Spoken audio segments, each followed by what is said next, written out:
A to opet sigurno ima veze s time što su ove pozornice... Dame i gospodo,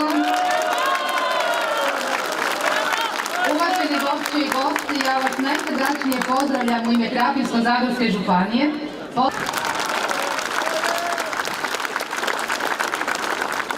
Stvoriti temelje buduće državne tvorevine.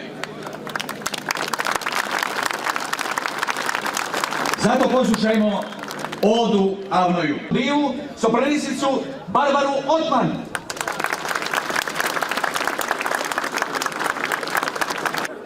Danas smo ovdje u ovakvom logično je pitanje šta je to što nas poslije toliko uporno najznačajnije.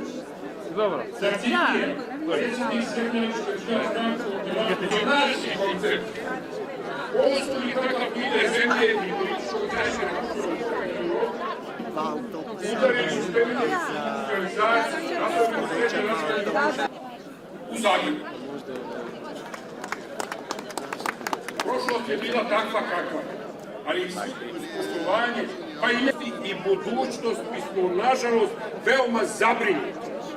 Odgovara se mukom ili zamislite stavom, ovo je demokratska zemlja i svaki ima pravo da kaže šta hoće.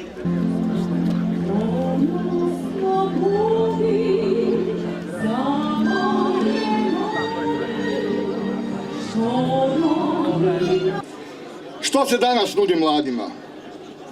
Nudi im se vjera i nacionalizam.